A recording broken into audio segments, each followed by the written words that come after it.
Hola, ¿cómo están? Otra edición de Documenta. Seguramente te llama la atención lo que está atrás mío, esas fotografías antiguas. Son fotos tomadas en Europa por 1940, 1941. Esas fotos recuerdan un hecho histórico valeroso que ocurrió en Polonia, es el levantamiento del gueto de Varsovia.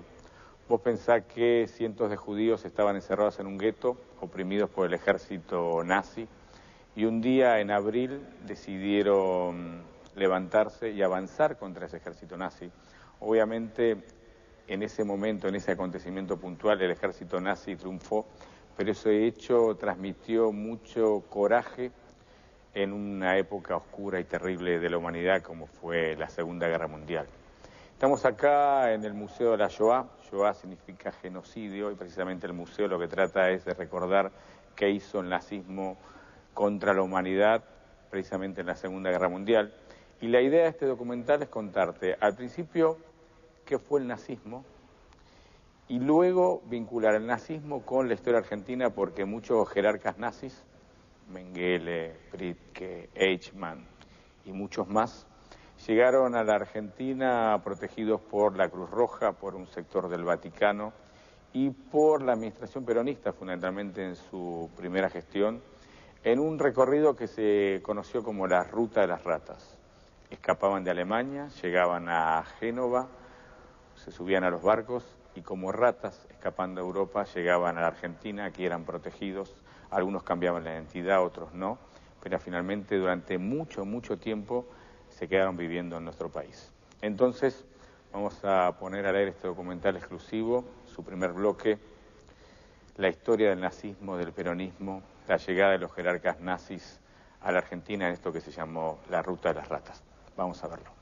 No fue un campo, fue un infierno. ¿Cómo es posible? ¿Cómo es posible que un ser que no, esos animales que hubieran podido hacer esto con seres humanos como nosotros? El 1 de septiembre de 1939, tropas alemanas invadieron Polonia y pusieron fecha de inicio a la Segunda Guerra Mundial. En los siguientes 4 años, casi toda Europa cayó bajo el dominio de Adolf Hitler, líder y mentor del nazismo. Y a pesar de que la paz se reinstaló en 1945, muchos jerarcas nazis pudieron continuar sus vidas como si nada hubiera ocurrido. El destino de algunos de ellos fue la Argentina.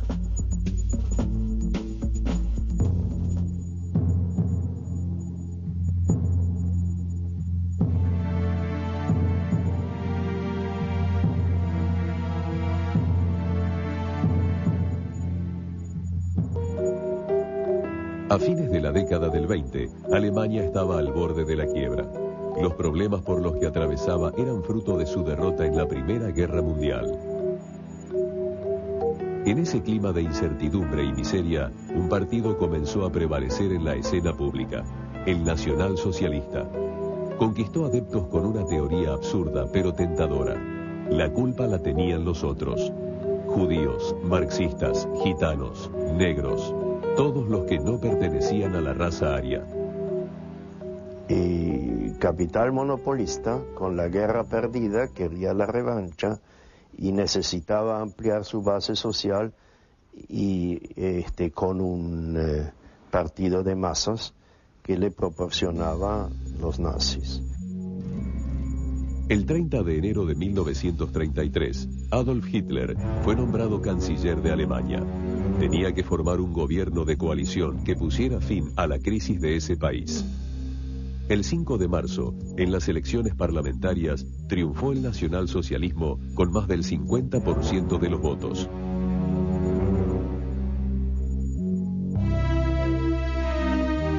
Se transformó el Estado en un Estado autoritario.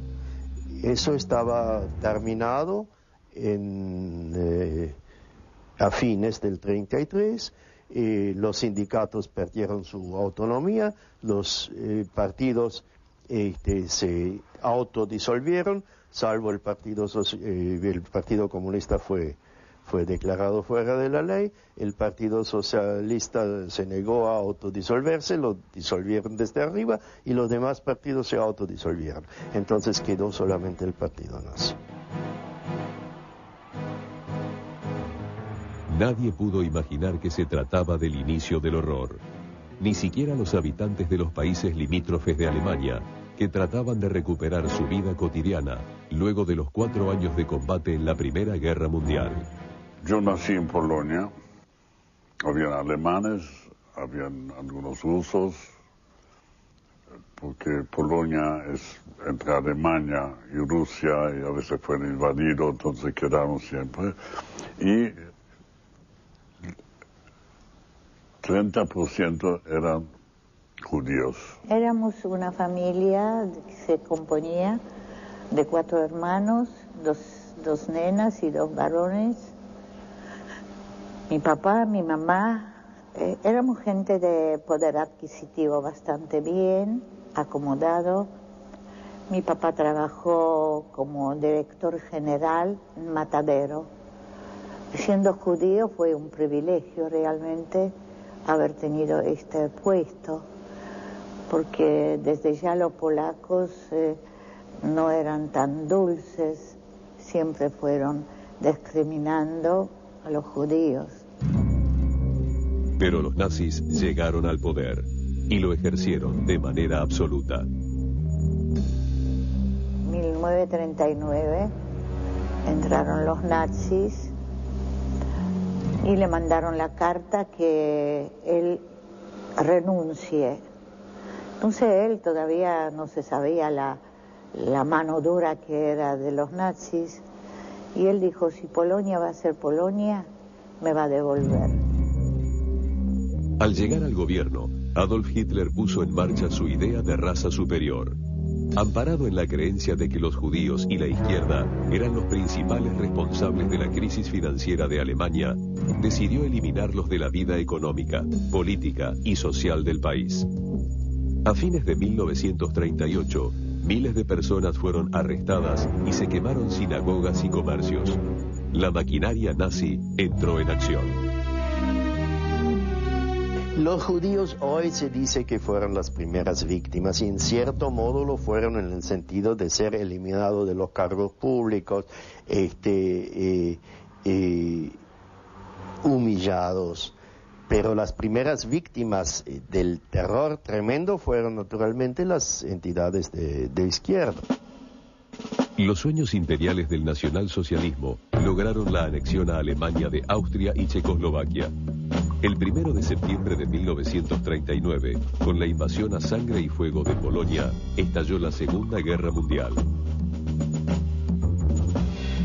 En cada país ocupado, aquellos que no pertenecían a la raza aria fueron confinados en guetos y obligados a llevar un brazalete que los identificara como judíos.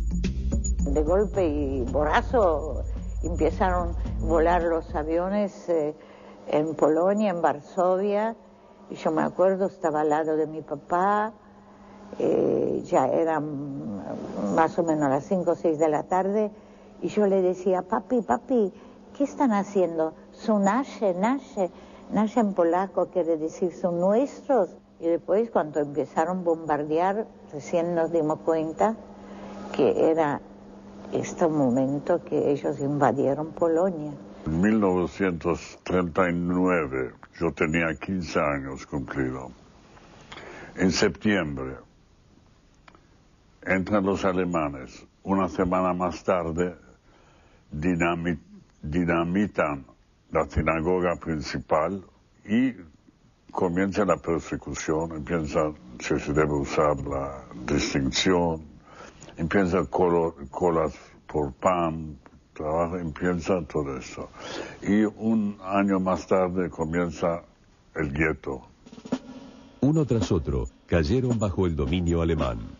Dinamarca, Holanda, Noruega, Bélgica, Francia.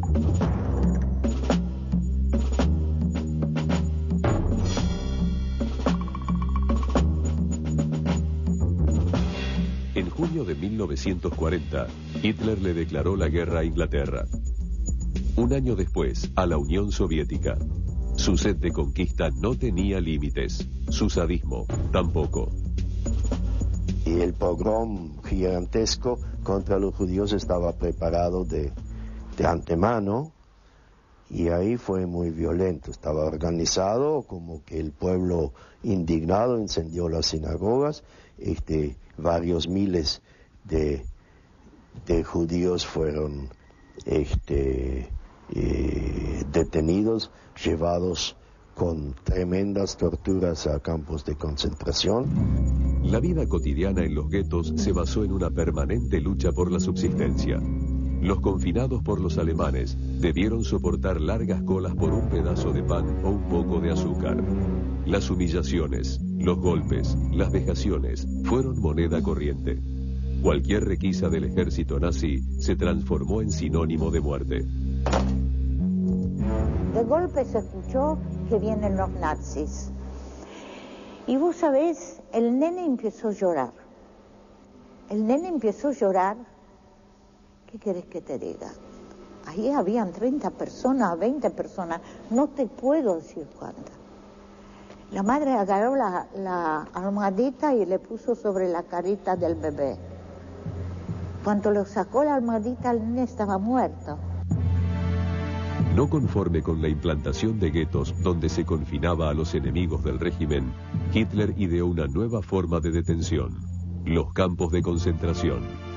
Treblinka, Belzec, Chelmno, Sobibor, Theresienstadt y el más grande y nefasto de todos, Auschwitz. Hacia allí fueron conducidos millones de seres humanos. Cargados en vagones de ferrocarril, confiscadas la mayoría de sus pertenencias, sin agua ni comida, fueron hacinados en barracas.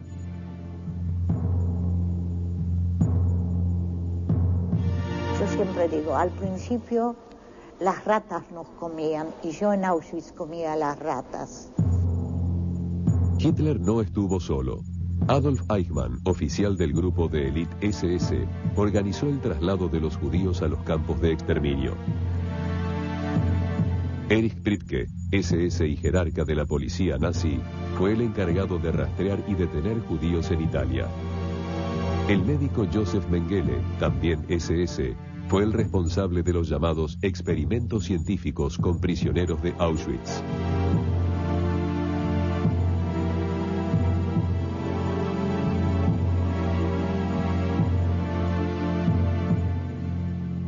Y hacía experimentos con chicas, mayormente cuando llegó transporte de Grecia.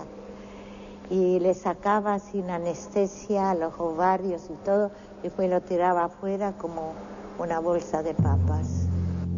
Eichmann, Priebke y Mengele fueron los artífices de la vida y la muerte de todas las personas que ingresaban a los campos de concentración, que rápidamente pasaron a ser campos de exterminio.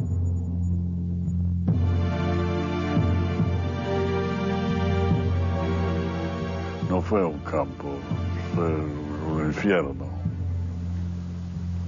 Muy difícil.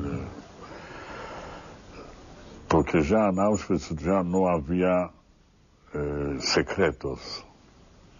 Ya se hablaba abierto. Yo no, cuando me acuerdo me pellizco, ¿cómo es posible? ¿Cómo es posible que un ser, que no, esos animales que hubieran podido hacer esto con seres humanos como nosotros? Si un animal no mata, cuando no tiene hambre no mata. Ellos agarraban los chicos chiquitos y lo rompían en dos, o agarraban una piernita de un chico, rompían las paredes, o hacían pozos y tiraban a los chiquitos al pozo y prendían fuego. Más de 5 millones de judíos fueron asesinados durante la Segunda Guerra Mundial. 3 millones de ellos en los campos de concentración. A las víctimas de las cámaras de gas y los fusilamientos masivos se deben sumar los muertos por enfermedades y por los experimentos a los que los sometían los científicos nazis. Esto es algo, no sé cómo uno cuenta y soporta cosas que son nazis de mierda. que son degenerados, que son... No tengo palabra. Busqué en 300 diccionarios una palabra demente, degenerados, no sé, que tenían los cables, no sé. En 1943, los alemanes comenzaron a perder terreno. Primero fue la derrota en la Unión Soviética, luego seguiría el levantamiento y la liberación del gueto de Varsovia por los mismos prisioneros, y el desembarco de tropas inglesas y norteamericanas en Normandía.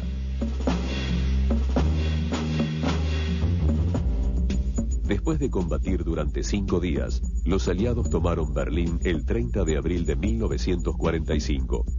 Ese mismo día, se suicidó Adolf Hitler en su búnker. Auschwitz nunca fue liberado y Dachau tampoco. Pero el idioma, no hay otro idioma, entonces se llama liberación.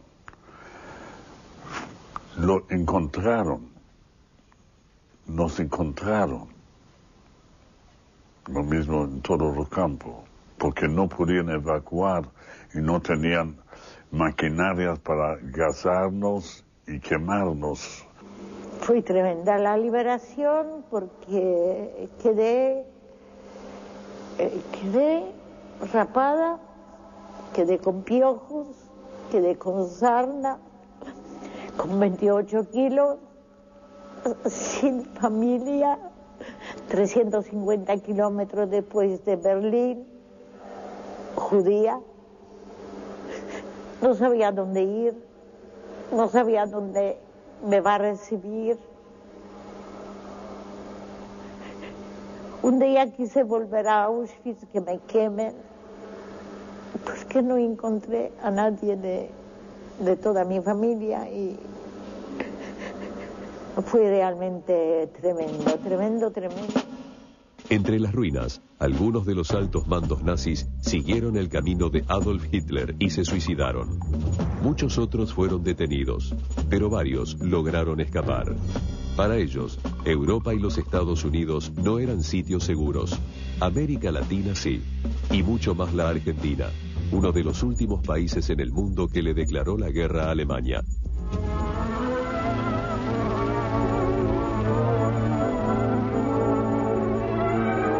Y ahora Buenos Aires les tiende la mano. El gran sostenedor de la neutralidad argentina en la Segunda Guerra Mundial es Gran Bretaña, porque Gran Bretaña atraviesa los 5 años de la guerra recibiendo alimentos sin interrupción desde la Argentina, porque los barcos argentinos no eran hundidos por los submarinos alemanes.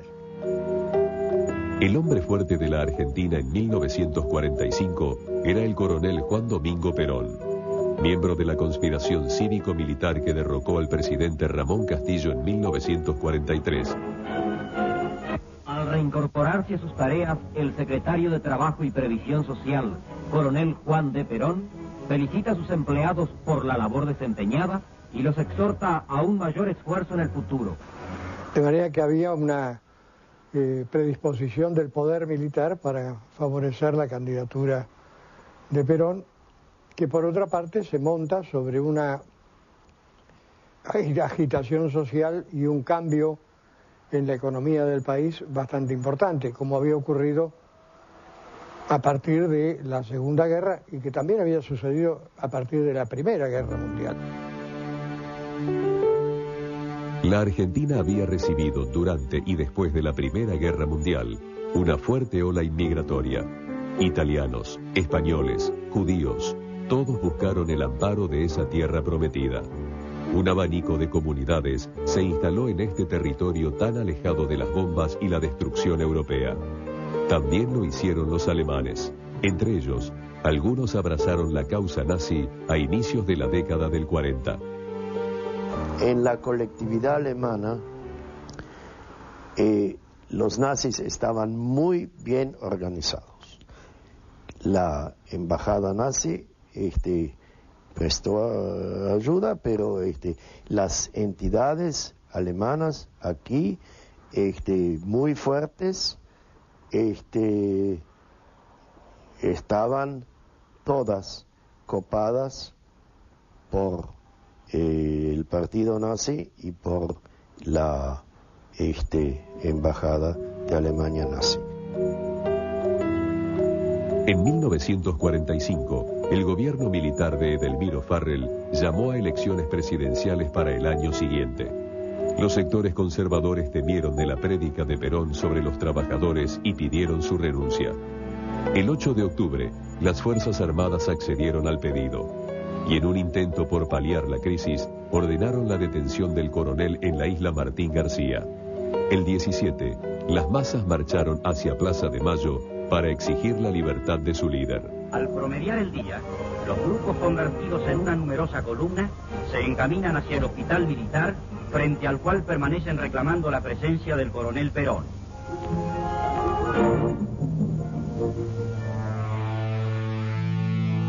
Ese día nació otro país. Juan Domingo Perón se constituyó en el candidato por excelencia de las clases trabajadoras.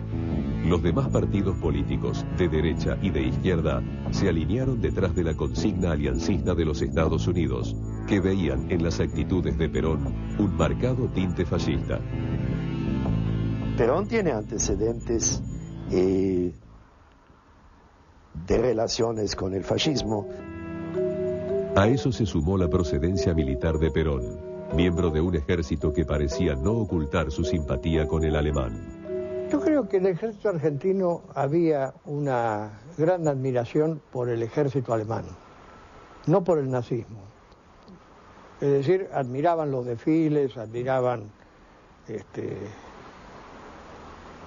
la preparación de la guerra. Es decir, Perón viaja, enviado por el Estado Mayor, viaja el año 38 a Italia para ver el desarrollo del ejército italiano, y el año 39, 40, en el 40 está en Francia para asistir a la entrada de los mecanizados alemanes en territorio francés. O sea, había una admiración técnica por este ejército que había aplastado Europa en un plazo muy breve. El 4 de junio de 1946, Juan Domingo Perón asumió la presidencia de la Argentina. Al frente de su personal servicio secreto, la División Informaciones nombró a Rodolfo Freude, hijo de Ludwig Freude, un viejo amigo con sólidos vínculos en la comunidad alemana. Los aliados señalaron a Ludwig como testaferro de los nazis, pero ocultaron los pormenores de una reunión ocurrida en Alemania un año antes de la caída de Adolf Hitler. Esa es una reunión que se hace en agosto de 1944 en Estrasburgo, y en realidad ahí lo que se hace es ultimar los detalles de dos cosas que van a ser fundamentales para el nazismo en el fin de la guerra, y es el envío de remesas de dinero, por un lado, sacarlo de Alemania, y por el otro lado la salida para la reinstalación de la gente que tenía que irse, ¿no? Perón, al igual que las grandes potencias, tenía especial interés por quedarse con buena parte de los desarrollos tecnológicos que se habían llevado adelante durante el nazismo. Yo creo que Perón tenía la misma actitud frente a los nazis que escapaban de Europa que tenía Estados Unidos y la Unión Soviética. Es decir, la idea era captar especialistas en temas que estaban a la altura del desarrollo industrial de los respectivos países. Técnicos en aviación, técnicos en energía nuclear. Entre los científicos, técnicos y especialistas, requeridos en secreto por el mundo entero, se iban a mezclar algunos de los peores exponentes de la barbarie criminal nazi. Con la anuencia del gobierno de Perón y una vasta red de complicidades en la cual se involucraron la Iglesia y la Cruz Roja Internacional, pronto llegarían a la Argentina Adolf Eichmann, Joseph Mengele y Erich Priebke.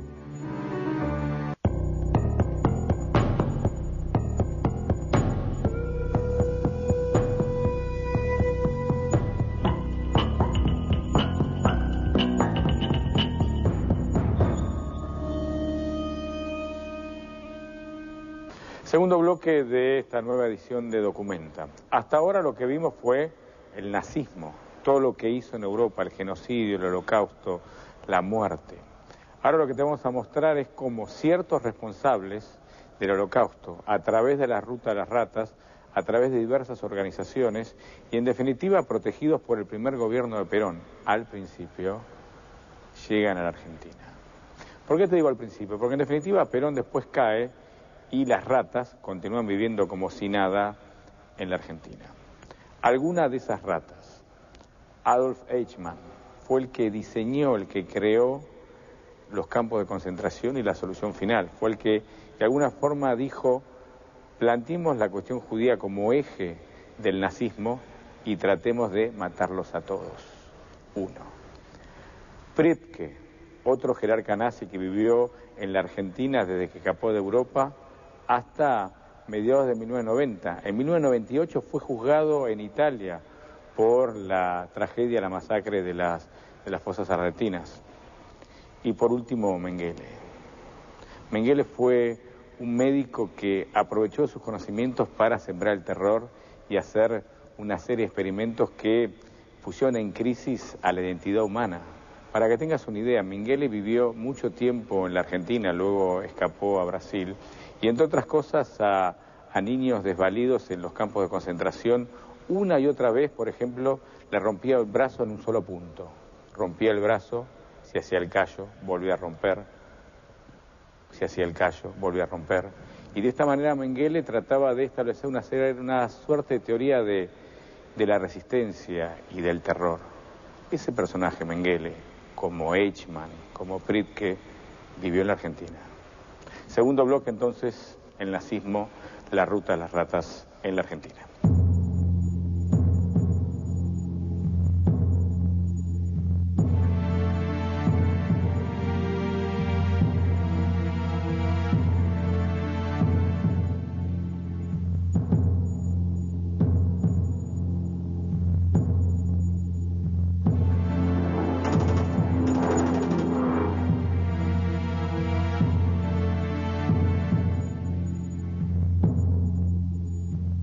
El saldo de la Segunda Guerra Mundial fue aterrador. 40 millones de muertos, más de 5 millones de judíos asesinados y 43 millones de heridos. Europa destruida casi por completo y una ideología que hizo pensar hasta qué punto el hombre podía seguir llamándose civilizado, el nazismo.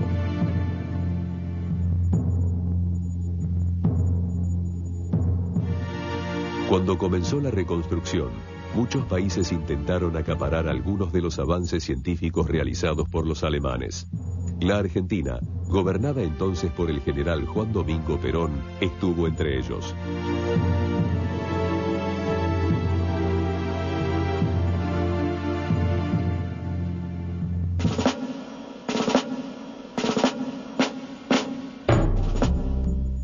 Los aliados, que habían triunfado contra Adolf Hitler, desarrollaron un doble discurso. Prohibieron la emigración de criminales nazis para que su ideología no se diseminara al resto del mundo. Pero compitieron entre sí para atraer a los científicos más capacitados en el campo tecnológico. Para eso, pusieron en práctica una red de fugas en la cual operaba el Vaticano.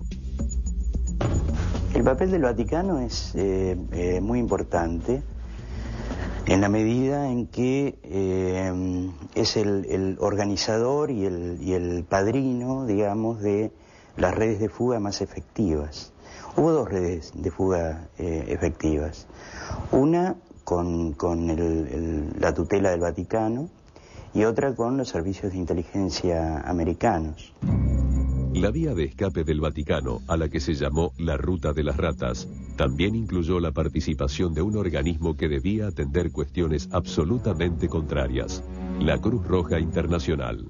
Es difícil saber si la Cruz Roja operó conscientemente a favor de los criminales de guerra nazi. Lo que no tenemos ninguna duda es que no se molestó en chequear a una gran cantidad de gente. O sea, yo no conozco ningún caso de alguien que se le rechazó un pasaporte por sospecha de que fuera un criminal de guerra. La Cruz Roja participa de alguna manera de esta ruta de las ratas del Vaticano, de las rutas de fuga.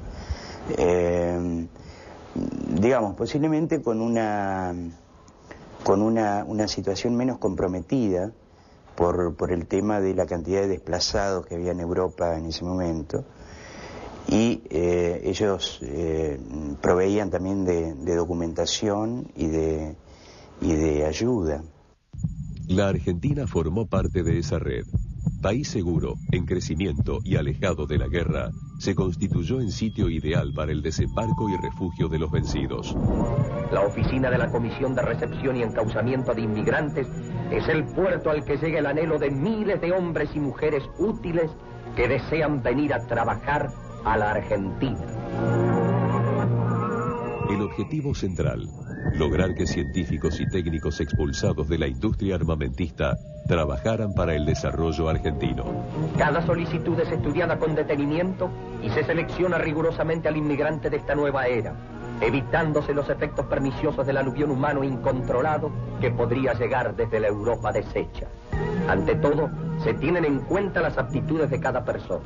Porque en un primer momento los nazis que se escapaban de Alemania ante el avance de las tropas aliadas se escaparon hacia el norte, hacia Dinamarca. Desde Dinamarca, ahí entraron en contacto con estos diplomáticos argentinos que los enviaban a Suecia, y de Suecia viajaban generalmente por avión a Suiza y después desde Suiza en avión a la Argentina. Entre los técnicos alemanes llegados a Buenos Aires, el caso paradigmático fue el de Kurt Tank. Tank, renombrado constructor de aviones para la Fuerza Aérea Nazi, ingresó al país en 1947, proveniente de Dinamarca.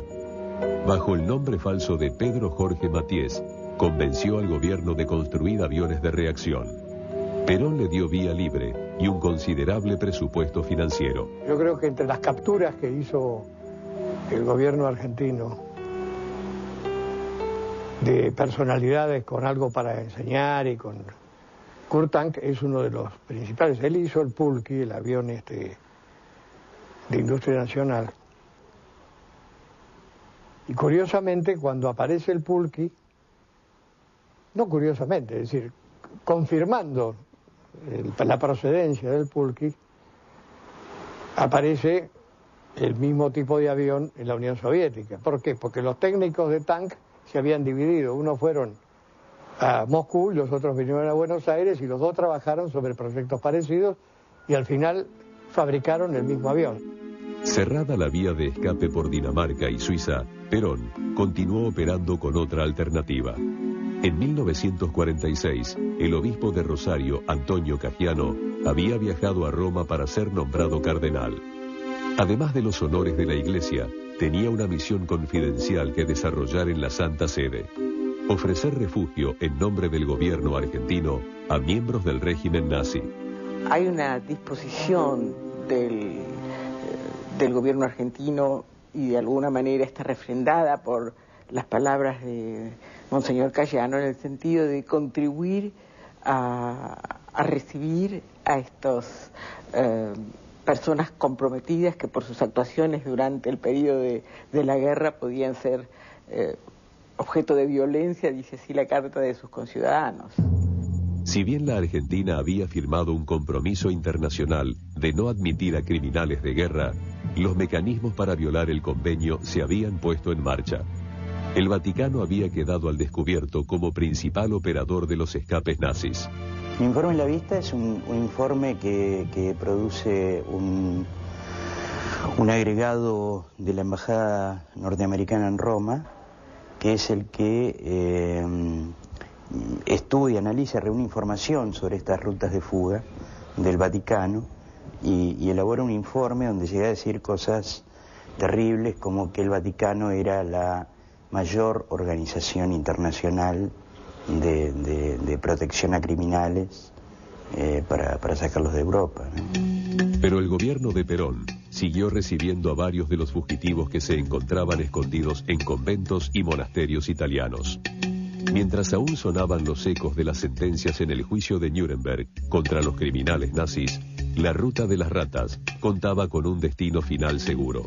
Bueno, Perón nos lo dijo él mismo. Él dio entrevistas en la década del 60 y el 70 donde él dijo que él consideraba que los juicios de Nuremberg eran una de las más terribles infamias, en comillas, ocurridas en la historia, y que por lo tanto él consideraba su deber como un hombre militar rescatar la mayor cantidad de oficiales nazis de la justicia aliada. Perón, más que en la llegada de los jerarcas, digamos, su gran responsabilidad está en la cobertura que les da dentro del aparato del Estado, en la Argentina, donde muchos criminales de guerra y nazis fugitivos se van a incorporar a ministerios, a la policía, a las Fuerzas Armadas.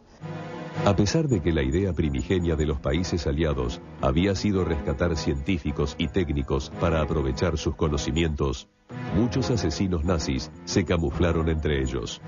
La Argentina los recibió sin demasiadas preguntas. Si lo que ciertamente no ocurrió en ningún otro lado que en la Argentina es que criminales de guerra, no hemos visto ninguna evidencia de criminales de guerra reunidos en la Casa Blanca con el presidente Truman.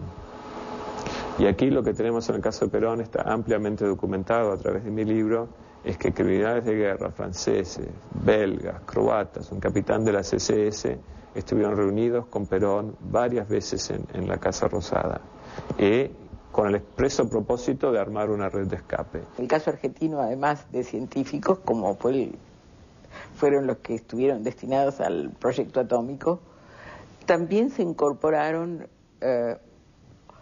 otras, digamos, por lo menos colaboracionistas y algún criminal de guerra.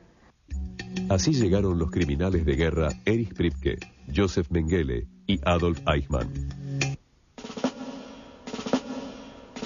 Erich Priebke se incorporó a las SS en 1936.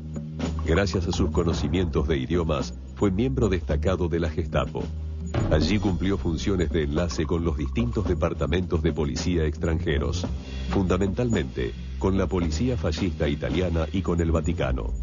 De profundas convicciones religiosas, Priebke y su esposa se reunieron en 1942 con el Papa Pío XII. Priebke hizo una carrera doble dentro del Estado nazi, porque fue por un lado miembro de las SS, digamos, la policía política, digamos, del régimen, y por el otro fue comisario de la Gestapo, de los servicios de información del Estado nazi. Y de manera que los lugares, digamos, donde fue siendo destinado, él, digamos, se iba desempeñando en las dos funciones. Y bueno, su papel más importante lo tuvo en Italia a partir del año 41. El 23 de marzo de 1944, una compañía del ejército alemán en Roma sufrió un atentado. Murieron 33 soldados. Hitler ordenó que por cada alemán muerto murieran 10 italianos. Erich Priebke rastreó condenados a muerte. Como no llegaba al número ordenado, sumó 73 judíos que esperaban su deportación y 50 presos comunes de cárceles romanas. Los condujo hasta una antigua cantera conocida como las Fosas Ardeatinas y los fusiló. Pero el día de la masacre, que fue el 24 de marzo de 1944, donde mataron a estas 300 personas en solo 5 horas, él controlaba, digamos, la lista de quienes iban a ser asesinados. Los prisioneros que venían de distintas cárceles de Roma paraban, digamos, frente a Priebke. Priebke les hacía decir su nombre en voz alta. Una vez que tenía el nombre, los tachaba de su lista y, digamos, daba el vía libre para que ingresaran a la cantera y fueran asesinados. Cuando finalizó la guerra, Erich Priebke se escondió en Italia, pero ante la condena de su jefe en las SS, un padre franciscano le sugirió refugiarse en la Argentina. El 26 de julio de 1948, el Vaticano le expidió un documento falso a nombre de Otto Pape. La Cruz Roja le otorgó el pasaporte. La familia Pripke se embarcó el 23 de octubre en el puerto de Génova con destino a Buenos Aires. Él, digamos, cuando llega recibe ayuda de contactos que él ya tenía, porque no estuvo ni un día en un hotel acá en la zona de Retiro, en Buenos Aires, y inmediatamente consiguió una casa en el Gran Buenos Aires, y poco tiempo después ya estaba trabajando también en la zona de Retiro. Y se queda en Buenos Aires unos 5 o 6 años, pero en algunos veranos empieza a ir hasta Bariloche, invitado a Bariloche para ir a trabajar allá, en gastronomía y en hotelería, y se va finalmente en 1954, se muda ya con toda la familia a Bariloche. Bariloche, en ese entonces un tranquilo pueblo rodeado de montañas en la provincia de Río Negro, se había convertido en el sitio ideal para varios fugitivos nazis. Como asentados en Bariloche, quizá tendríamos que hablar de media docena, de los cuales el más notorio es Pripke. Allí Pripke prosperó. Sus viajes a Europa y los Estados Unidos fueron frecuentes. La renovación de su pasaporte en la embajada alemana en Buenos Aires también.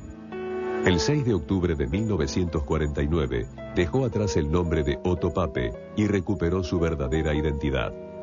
En Bariloche se lo consideraba un ciudadano modelo. Lo llamaban Don Erico. Fue presidente de la Asociación Cultural Germano-Argentina y director de una escuela. Bueno, en realidad, digamos, no ocurrió gran cosa, digamos, cuando lo identifican. Justamente, digamos, yo creo que es por ese trabajo, digamos, cultural y político que han hecho los alemanes en Bariloche, es que no hay casi reacción.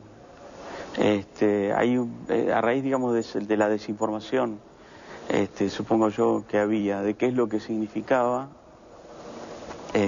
que haya llegado la justicia, aunque sea 40 o 50 años después, a localizar a uno de los autores de una masacre, nada menos que en el seno de la comunidad. En 1994, documentalistas estadounidenses llegaron a Bariloche tras la pista de un colaborador nazi, Reinhard Kops. No hago nada, no contesto. Yo les digo, cuando todo está terminado, puedo hablarle. Kops entró en pánico y cuando lo entrevistaron para desviar la atención, reveló que a metros de su casa vivía un verdadero criminal de guerra, Erich Pripke.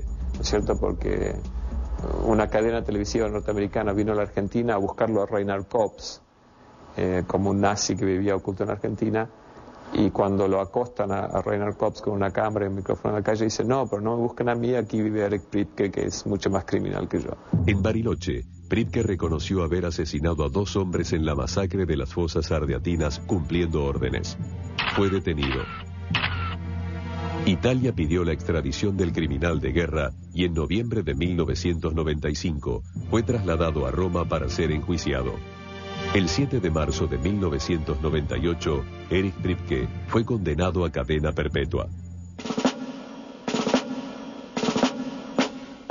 Joseph Mengele estudió medicina. En 1938 se alistó en las SS y fue destinado al campo de concentración de Auschwitz como médico en jefe. Allí se dedicó a sus terribles experimentos para mejorar la raza aria. Una de sus principales obsesiones era lograr que los alemanes procrearan más de un hijo por vez. Bajo su atenta supervisión, fueron asesinados más de 400.000 prisioneros judíos. Horas antes de que el ejército ruso llegara a Auschwitz, Mengele huyó, pero fue detenido el 15 de junio de 1945 por las tropas aliadas. Sin embargo, se mimetizó entre 10.000 militares alemanes prisioneros y accidentalmente fue liberado. Vivió escondido y con nombre falso en Alemania hasta 1949, cuando escapó a Italia. Allí consiguió documentos de la Cruz Roja y se embarcó en Génova. Llegó a Buenos Aires el 20 de junio de 1949 con el nombre de Helmut Gregor. Lo interesante del caso Mengele es que los expedientes que se abrieron para Joseph Mengele y para Erich Pripke, 2 criminales de guerra SS, son expedientes consecutivos, o sea, son de numeración consecutiva. Con lo cual, claramente fueron abiertos en un mismo momento por una misma persona, aunque los dos llegaron en barcos diferentes, en años diferentes. Entonces, eso es la demostración de que aquí había un plan organizado que se dedicaba a rescatar criminales SS. Mengele se alojó en un hotel del barrio de Palermo. A fines de 1949, alquiló una casona en Vicente López, provincia de Buenos Aires. 2 años después, se mudó a Olivos, donde se dedicó a realizar abortos clandestinos. Tras la muerte de una de sus pacientes, fue detenido, pero un exagente de las SS con conexiones logró su libertad inmediata.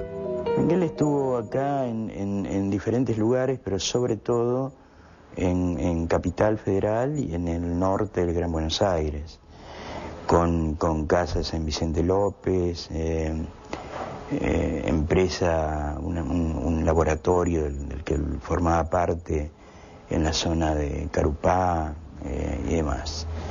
Y bueno, naturalmente también estuvo en Bariloche, como casi todos, y hay un paso, digamos, yo creo relativamente fugaz por General Roca. Tuvo la suerte de hacerse amigo de un empresario germano argentino muy importante, Roberto Mertig, que era el dueño de la empresa Orbis. Y Roberto Mertig no solo se hizo amigo de Joseph Mengele, sino que eventualmente se convirtió en amigo de Karl Mengele, el padre de Joseph, y representante de los intereses de la empresa Mengele en Argentina. De allí en más, bueno, Mengele empezó a vivir públicamente bajo su propio nombre, inclusive la embajada alemana le emitió un pasaporte bajo su propio nombre de Joseph Mengele. El rumor sobre un encuentro entre el entonces presidente de la Argentina, Juan Perón, y el criminal de guerra nazi Joseph Mengele se convirtió en una certeza. Con respecto a Mengele, lo que tenemos es el testimonio de Tomás Eloy Martínez, que él entrevistó a Perón en la década creo que el 70, a fines del 60, y le preguntó a Perón si él alguna vez había tenido algún contacto con algún nazi. Y Perón le dijo, bueno, sí, había un médico que yo conocí que tenía un campo donde todas las vacas le parían mellizos y que un día se fue a Paraguay porque le habían ofrecido trabajo allí. Tomás Eloy Martínez le preguntó, ¿y cómo se llamaba? Le dijo, bueno, se llamaba, no me acuerdo, Gregor, el doctor Gregor. Creo que ahí estamos ante una admisión de Perón, de que él se reunía con Mengele, y a la vez esa picardía que tenía Perón de mostrarte un poco de la verdad, pero no toda la verdad. Pero la vida distendida de Mengele se terminó en 1959, cuando llegó al país una orden de detención tramitada por el Comité de Sobrevivientes de Auschwitz. El médico nazi huyó a Paraguay. No me parece una huida desorganizada, porque se va a Paraguay, instala negocios, estaba Stroessner, un régimen muy cómplice. Incluso acá hay un ministro del Interior temporario y jefe después del Consejo Nacional de Seguridad, Osiris Villegas, general de división, hombre de la derecha argentina. Osiris Villegas no pone mucho empeño en algunas denuncias que se le formula a la comunidad judía y algún fiscal alemán para localizarlo acá en Argentina. Mengele eludió el acoso judicial y en 1961 decidió pasar una temporada en el sur argentino. Así llegó a Cervantes, un pueblito del Alto Valle del Río Negro, donde tenía una chacra un viejo camarada suyo, el alemán Albrecht Bohme. Hay gente, Roca, que cuando siempre les impresionó una figura que aparece allá por el año 61, aquí, que está un tiempo con Bohme, viene a la ciudad, camina por la ciudad, va a los talleres, va a los lugares donde se compran remedios, los negocios, remedios para la producción, ¿no? Tiene una actividad al lado de Bohme, un hombre de traje, un hombre que algunos de los testigos me lo identificaron como Mengele. Luego de 6 meses de estadía en Cervantes, Mengele decidió escapar de nuevo. Su situación se iba tornando cada día más complicada. Mengele se va de Argentina porque empezaban a cerrar el cerco sobre él, había más pedidos de extradición, empieza a ocuparse un juez federal acá en la Argentina, ubican algunos domicilios donde él había estado Y bueno, es como que estaban cada vez más cerca, ¿no? Y sale con la ayuda de un sacerdote, sale a Uruguay, de ahí a Paraguay, y después va a terminar en Brasil, ¿no? Joseph Mengele estuvo 18 años en Brasil. El 7 de febrero de 1979, mientras nadaba tranquilamente en una playa al sur de San Pablo, sufrió un infarto y murió. Ante el pedido de la justicia alemana y estadounidense, en 1985, las autoridades brasileñas exhumaron los restos de su tumba. Se van a la tumba, sacan los restos en junio y un mes y medio después se sabe que es Mengele. Ahí terminó la historia de Mengele en Brasil, con un infarto en una playa. Y 6 años más de clandestinidad de su cadáver. Adolf Eichmann ingresó en 1931 al Partido Nacional Socialista y un año después a las SS. Fue uno de los principales responsables de la solución final del problema judío, es decir, el asesinato de más de 5 millones de personas. Escondido en Alemania desde el fin de la guerra, solicitó un permiso de desembarco en la Argentina. Llegó al país el 14 de julio de 1950 bajo el nombre de Ricardo Klement. Adolf Eichmann llegó como Ricardo Klement. Ahora, en el año 49, creo que fue, Perón pasó una ley por la cual toda persona que había entrado clandestinamente al país o bajo un nombre falso, con solamente presentarse ante una autoridad, ante la autoridad, ante migraciones, creo que se tenía que presentar, podían cambiar su nombre de vuelta al verdadero. Esto benefició obviamente a los criminales nazis que llegaron a la Argentina. No fue una ley secreta, fue una ley, inclusive se discute porque los historiadores más peronistas dicen que fue una ley que Perón hizo. No fue una ley, creo que fue un decreto presidencial que Perón dictó, que también beneficiaba a los judíos que vinieron a la Argentina, y muchos de los cuales entraban clandestinamente. Ahora, yo trabajé mucho en el archivo de migraciones y creo que no encontré casi ningún caso de un judío que hubiera cambiado su nombre de vuelta, porque era muy raro que entraran con nombres falsos. Pero que todos los demás, los criminales nazis sí lo hicieron. O sea que, además, los judíos, aunque sí los puede haber beneficiado, no eran criminales que se beneficiaban por esto. Ahora, los que más se beneficiaban eran los criminales, por supuesto. Al igual que Mengele, Adolf Eichmann se instaló en el barrio bonaerense de Olivos y trabajó en la fábrica Orbis. 1 año y medio después, cambió de empleo. Su nuevo destino también pertenecía a capitales alemanes, la fábrica Mercedes-Benz. Unos años después, el mayor de los hijos de Eichmann se enamoró de la hija de un exprisionero del campo de concentración de Dachau, que había emigrado a la Argentina.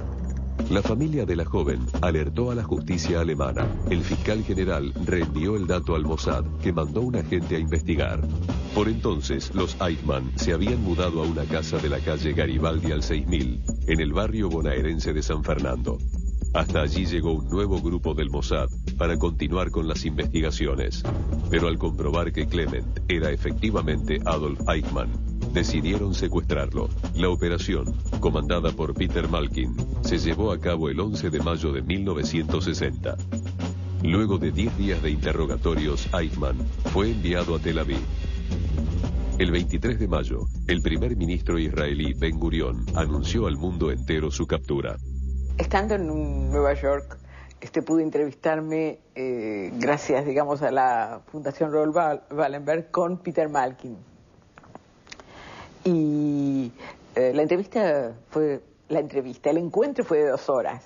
Y entonces me contó que durante todo el periodo en que estuvo custodiándolo a Eichmann, lo único que recibían era el diario y 4 comidas diarias. Eichmann permanecía absolutamente silencioso. Él no lograba sacar de su boca palabra. Hace exactamente 45 años, el criminal de guerra Adolf Eichmann fue juzgado en Jerusalén por los asesinatos cometidos en los campos de concentración nazis. El 15 de diciembre de 1961, el tribunal lo encontró culpable y fue condenado a morir en la horca. La ejecución se llevó a cabo el 31 de mayo de 1962. En nombre de una confraternidad que en boca de un criminal como él sonó aberrante, las últimas palabras de Eichmann fueron: «Viva Alemania, viva Austria, viva Argentina». Sie geben also zu, dass sie an dem Morde von Millionen von Juden beteiligt waren.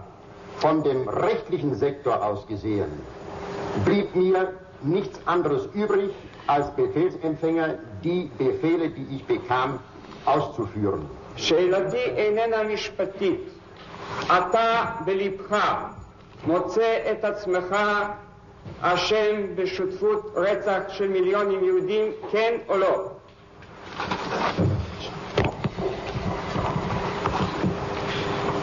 Menschlich schuldig, ja. Weil ich an der Deportierung schuldig bin. Priebke, Mengele, Eichmann son solo 3 casos testigos de criminales de guerra nazis que buscaron y encontraron refugio en la Argentina durante el gobierno de Juan Domingo Perón. Una vasta red de complicidades internas y externas les permitió vivir algunos años como inocentes del genocidio que habían cometido.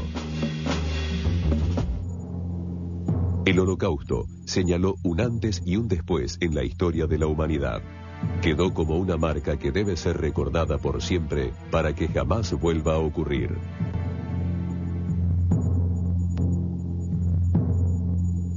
Bueno, termina el programa, podemos, como siempre hacemos, presentar algunas conclusiones.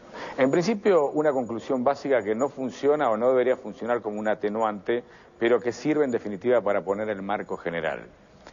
La mayoría de los países, tanto de América Latina como Europa, Estados Unidos, recibió a miembros del nazismo, no fue solamente la Argentina.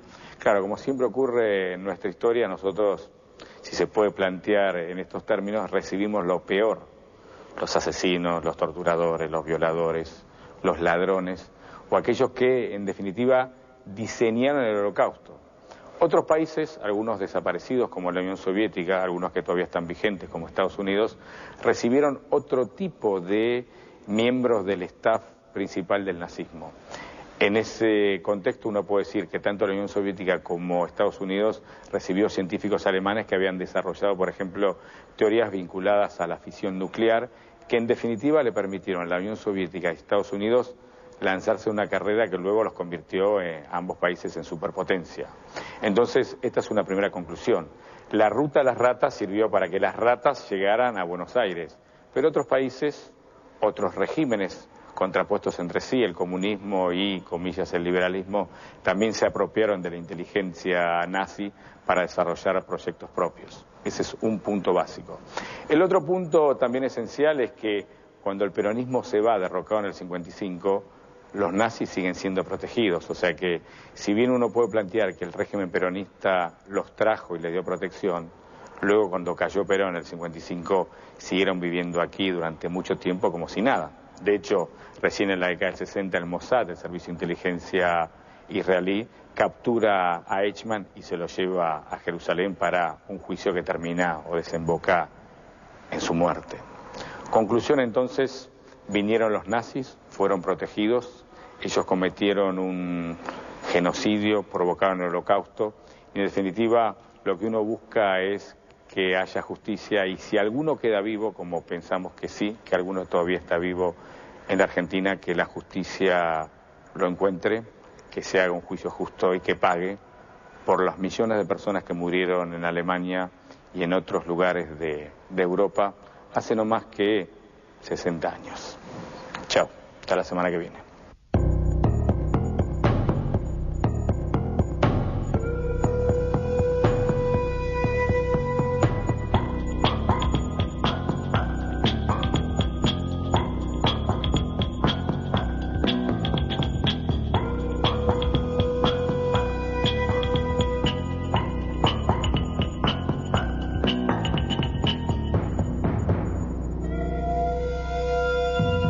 Alemana. Los aliados señalaron a Ludwig como testaferro de los nazis, pero ocultaron los pormenores de una reunión ocurrida en Alemania un año antes de la caída de Adolf Hitler. Esa es una reunión que se hace en agosto de 1944 en Estrasburgo, y en realidad ahí lo que se hace es ultimar los detalles de dos cosas que van a ser fundamentales para el nazismo en el fin de la guerra. y es el envío de remesas de dinero, por un lado, sacarlo de Alemania, y por el otro lado la salida para la reinstalación de la gente que tenía que irse, ¿no? Perón, al igual que las grandes potencias, tenía especial interés por quedarse con buena parte de los desarrollos tecnológicos que se habían llevado adelante durante el nazismo.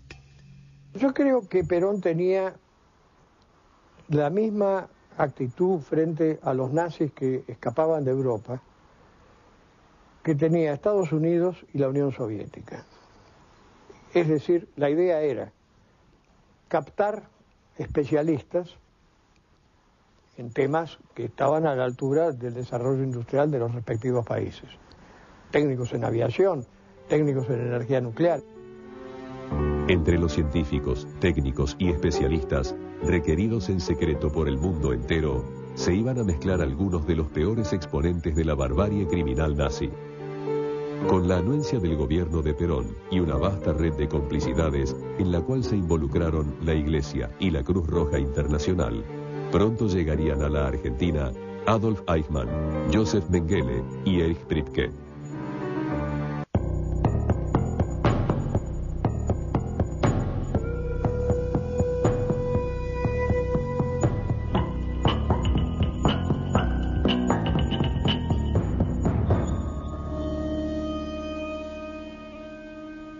Segundo bloque de esta nueva edición de Documenta. Hasta ahora lo que vimos fue el nazismo, todo lo que hizo en Europa, el genocidio, el holocausto, la muerte.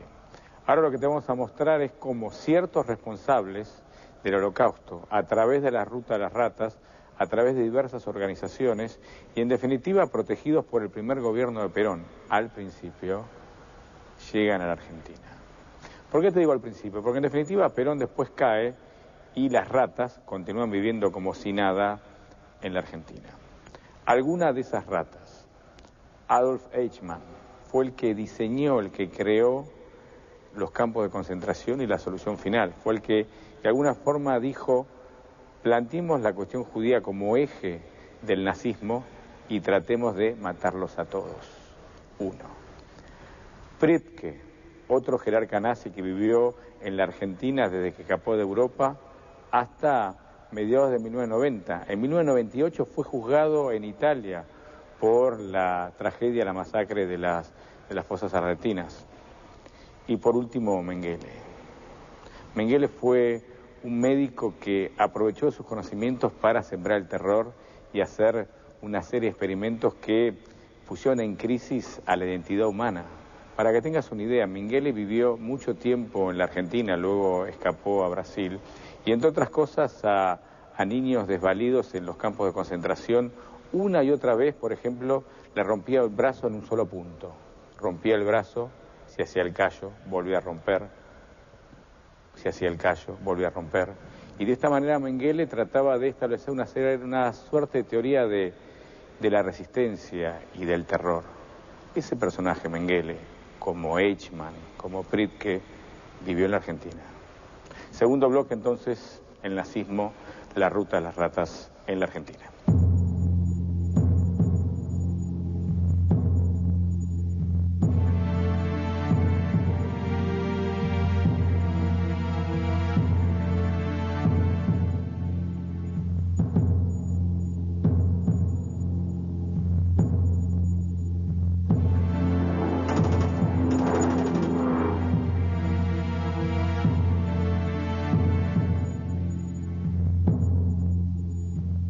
El saldo de la Segunda Guerra Mundial fue aterrador.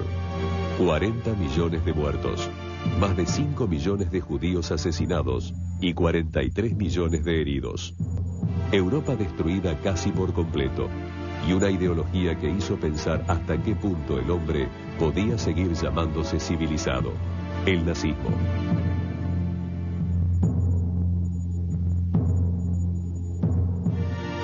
Cuando comenzó la reconstrucción, muchos países intentaron acaparar algunos de los avances científicos realizados por los alemanes. La Argentina, gobernada entonces por el general Juan Domingo Perón, estuvo entre ellos.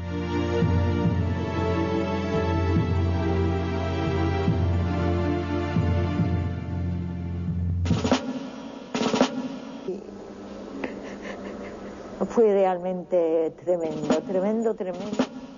Entre las ruinas, algunos de los altos mandos nazis siguieron el camino de Adolf Hitler y se suicidaron. Muchos otros fueron detenidos, pero varios lograron escapar. Para ellos, Europa y los Estados Unidos no eran sitios seguros. América Latina sí, y mucho más la Argentina, uno de los últimos países en el mundo que le declaró la guerra a Alemania.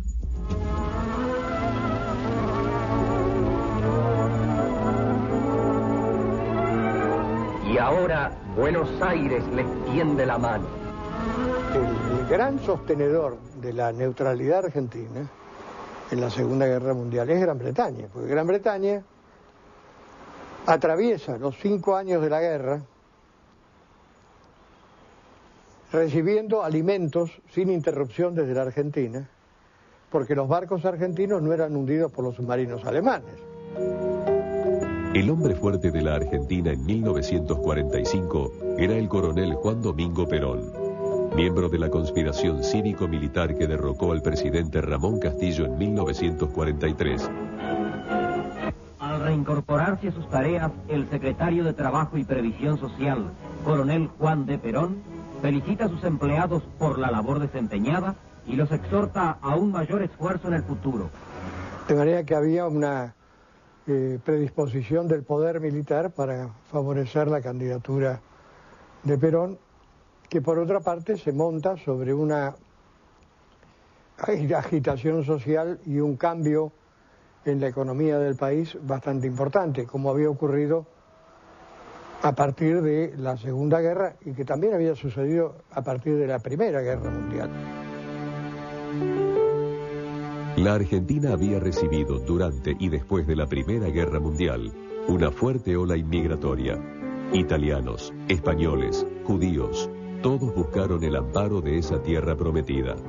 Un abanico de comunidades se instaló en este territorio tan alejado de las bombas y la destrucción europea. También lo hicieron los alemanes. Entre ellos, algunos abrazaron la causa nazi a inicios de la década del 40. En la colectividad alemana, los nazis estaban muy bien organizados. La embajada nazi prestó ayuda, pero las entidades alemanas aquí, muy fuertes, estaban todas copadas por el partido nazi y por la embajada de Alemania nazi. En 1945, el gobierno militar de Edelmiro Farrell llamó a elecciones presidenciales para el año siguiente. Los sectores conservadores temieron de la prédica de Perón sobre los trabajadores y pidieron su renuncia. El 8 de octubre, las Fuerzas Armadas accedieron al pedido y en un intento por paliar la crisis, ordenaron la detención del coronel en la isla Martín García. El 17, las masas marcharon hacia Plaza de Mayo para exigir la libertad de su líder. Al promediar el día, los grupos convertidos en una numerosa columna se encaminan hacia el hospital militar, frente al cual permanecen reclamando la presencia del coronel Perón.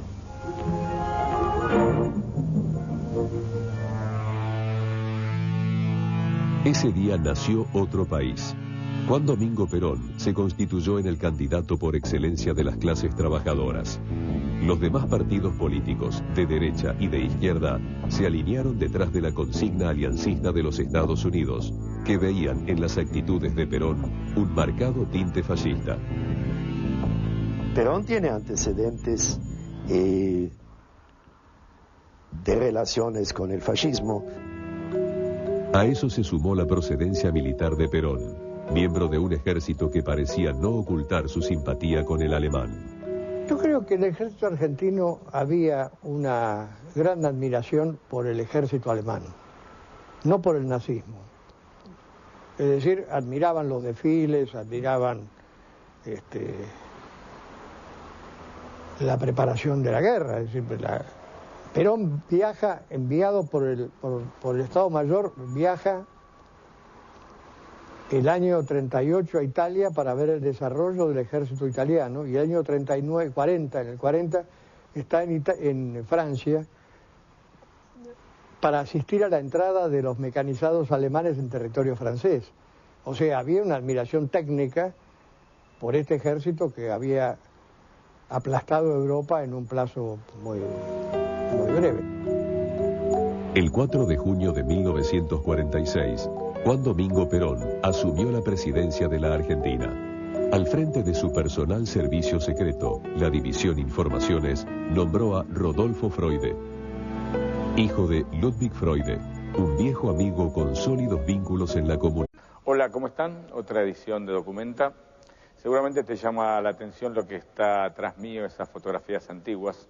Son fotos tomadas en Europa por 1940, 1941. Esas fotos recuerdan un hecho histórico valeroso que ocurrió en Polonia, es el levantamiento del gueto de Varsovia. Vos pensás que cientos de judíos estaban encerrados en un gueto, oprimidos por el ejército nazi, y un día en abril decidieron levantarse y avanzar contra ese ejército nazi.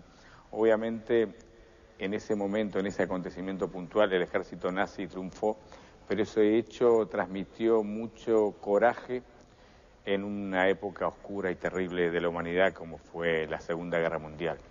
Estamos acá en el Museo de la Shoah. Shoah significa genocidio y precisamente el museo lo que trata es de recordar qué hizo el nazismo contra la humanidad precisamente en la Segunda Guerra Mundial.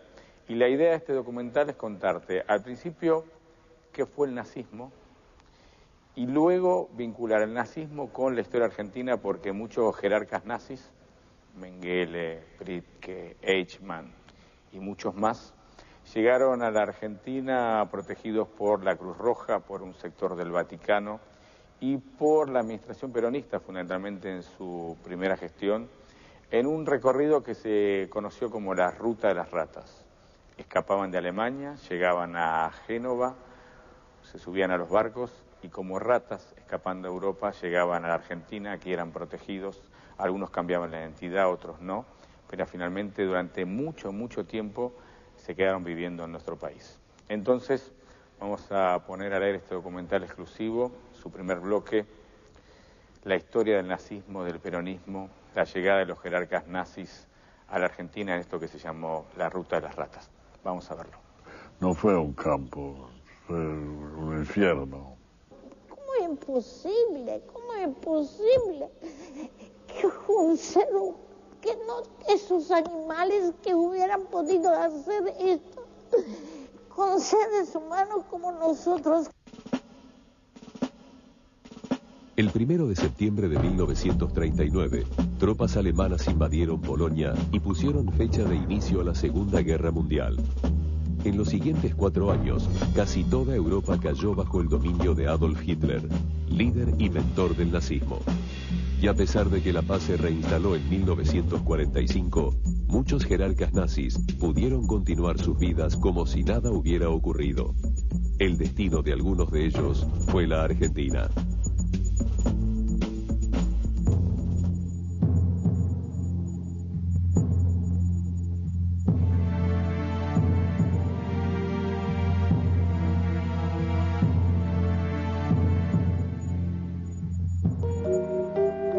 A fines de la década del 20, Alemania estaba al borde de la quiebra. Los problemas por los que atravesaba eran fruto de su derrota en la Primera Guerra Mundial.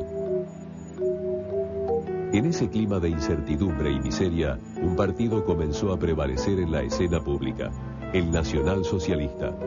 Conquistó adeptos con una teoría absurda pero tentadora. La culpa la tenían los otros. Judíos, marxistas, gitanos, negros, todos los que no pertenecían a la raza aria. Y capital monopolista, con la guerra perdida, quería la revancha y necesitaba ampliar su base social y con un partido de masas que le proporcionaba los nazis. El 30 de enero de 1933, Adolf Hitler fue nombrado canciller de Alemania. Tenía que formar un gobierno de coalición que pusiera fin a la crisis de ese país. El 5 de marzo, en las elecciones parlamentarias, triunfó el nacionalsocialismo con más del 50% de los votos.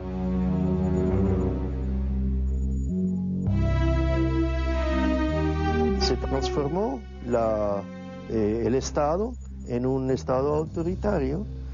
Eso estaba terminado a fines del 33. Los sindicatos perdieron su autonomía, los partidos se autodisolvieron, salvo el Partido Comunista fue declarado fuera de la ley, el Partido Socialista se negó a autodisolverse, lo disolvieron desde arriba y los demás partidos se autodisolvieron. Entonces quedó solamente el Partido Nazi. Nadie pudo imaginar que se trataba del inicio del horror. Ni siquiera los habitantes de los países limítrofes de Alemania, que trataban de recuperar su vida cotidiana luego de los 4 años de combate en la Primera Guerra Mundial. Yo nací en Polonia, habían alemanes, habían algunos rusos, porque Polonia es entre Alemania y Rusia y a veces fueron invadidos, entonces quedaron siempre. Y de guetos donde se confinaba a los enemigos del régimen, Hitler ideó una nueva forma de detención: los campos de concentración. Treblinka, Belzec, Chelmno, Sobibor, Theresienstadt y el más grande y nefasto de todos, Auschwitz. Hacia allí fueron conducidos millones de seres humanos, cargados en vagones de ferrocarril, confiscadas la mayoría de sus pertenencias, sin agua ni comida, fueron hacinados en barracas.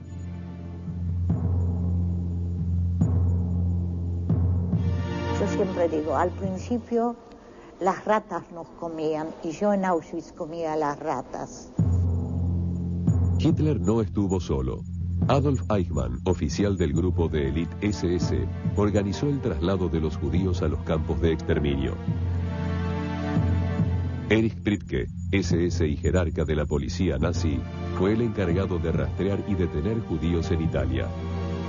El médico Joseph Mengele, también SS, fue el responsable de los llamados experimentos científicos con prisioneros de Auschwitz.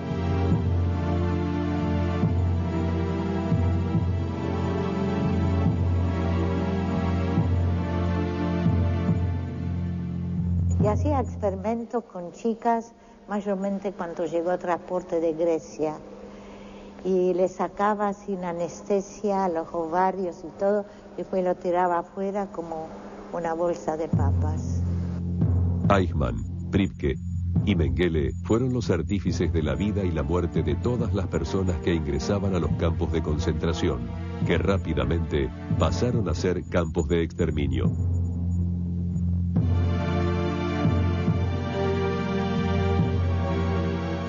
no fue un campo, fue un infierno.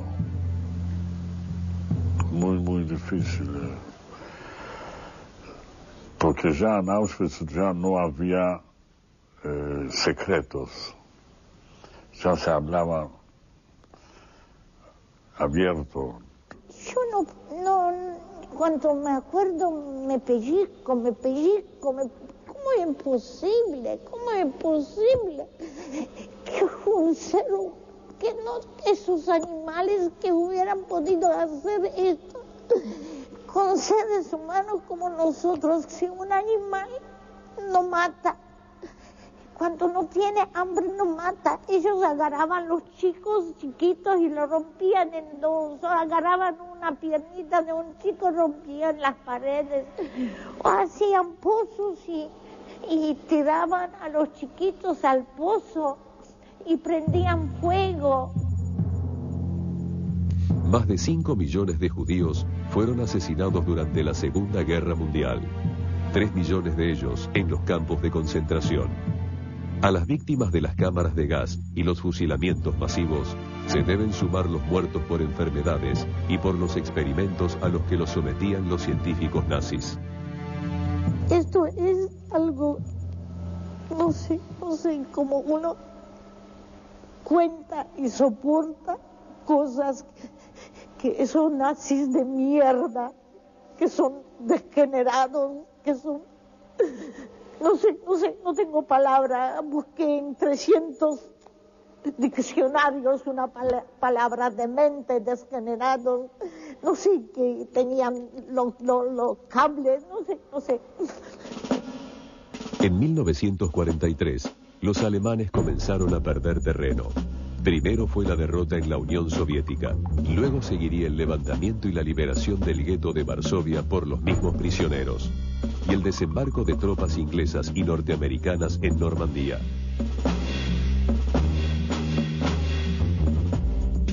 Después de combatir durante 5 días, los aliados tomaron Berlín el 30 de abril de 1945. Ese mismo día, se suicidó Adolf Hitler en su búnker. Auschwitz nunca fue liberado y Dachau tampoco. Pero el idioma, no hay otro idioma, entonces se llama liberación. Lo encontraron, nos encontraron, lo mismo en todos los campos, porque no podían evacuar y no tenían maquinarias para gasarnos y quemarnos. Fue tremenda la liberación porque quedé rapada, quedé con piojos, quedé con sarna, con 28 kilos, sin familia, 350 kilómetros después de Berlín, judía. No sabía dónde ir, no sabía dónde me va a recibir. Un día quise volver a Auschwitz, que me quemen, porque no encontré a nadie de toda mi familia. 30% eran judíos. Éramos una familia que se componía de 4 hermanos, dos nenas y 2 varones. Mi papá, mi mamá, éramos gente de poder adquisitivo bastante bien, acomodado. Mi papá trabajó como director general en Matadero. Siendo judío fue un privilegio realmente haber tenido este puesto, porque desde ya los polacos no eran tan dulces, siempre fueron discriminando a los judíos. Pero los nazis llegaron al poder y lo ejercieron de manera absoluta. 1939 entraron los nazis y le mandaron la carta que él renuncie. Entonces él todavía no se sabía la mano dura que era de los nazis, y él dijo, si Polonia va a ser Polonia, me va a devolver.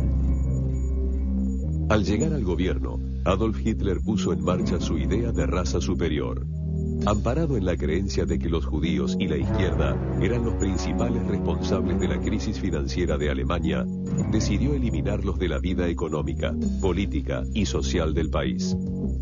A fines de 1938, miles de personas fueron arrestadas y se quemaron sinagogas y comercios.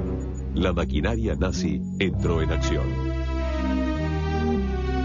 Los judíos hoy se dice que fueron las primeras víctimas y en cierto modo lo fueron en el sentido de ser eliminados de los cargos públicos, humillados. Pero las primeras víctimas del terror tremendo fueron naturalmente las entidades de izquierda. Los sueños imperiales del nacionalsocialismo lograron la anexión a Alemania de Austria y Checoslovaquia. El 1 de septiembre de 1939, con la invasión a sangre y fuego de Polonia, estalló la Segunda Guerra Mundial.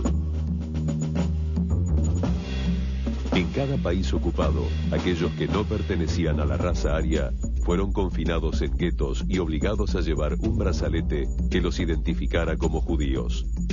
De golpe y porrazo empezaron a volar los aviones en Polonia, en Varsovia, y yo me acuerdo, estaba al lado de mi papá ya eran más o menos las 5 o 6 de la tarde, y yo le decía, papi, ¿qué están haciendo? Son nasze en polaco quiere decir son nuestros. Y después cuando empezaron a bombardear, recién nos dimos cuenta que era este momento que ellos invadieron Polonia. En 1939, yo tenía 15 años cumplido. En septiembre, entran los alemanes. Una semana más tarde, dinamitan la sinagoga principal y comienza la persecución, empieza si se debe usar la distinción, empieza colas por pan, trabajo, empieza todo eso. Y un año más tarde comienza el gueto. Uno tras otro cayeron bajo el dominio alemán.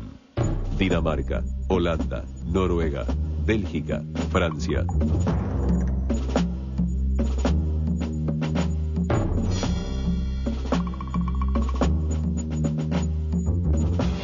En junio de 1940, Hitler le declaró la guerra a Inglaterra.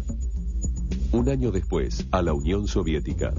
Su sed de conquista no tenía límites, su sadismo tampoco. Y el pogrom gigantesco contra los judíos estaba preparado de antemano, y ahí fue muy violento. Estaba organizado como que el pueblo indignado incendió las sinagogas, varios miles de judíos fueron detenidos, llevados con tremendas torturas a campos de concentración. La vida cotidiana en los guetos se basó en una permanente lucha por la subsistencia. Los confinados por los alemanes debieron soportar largas colas por un pedazo de pan o un poco de azúcar.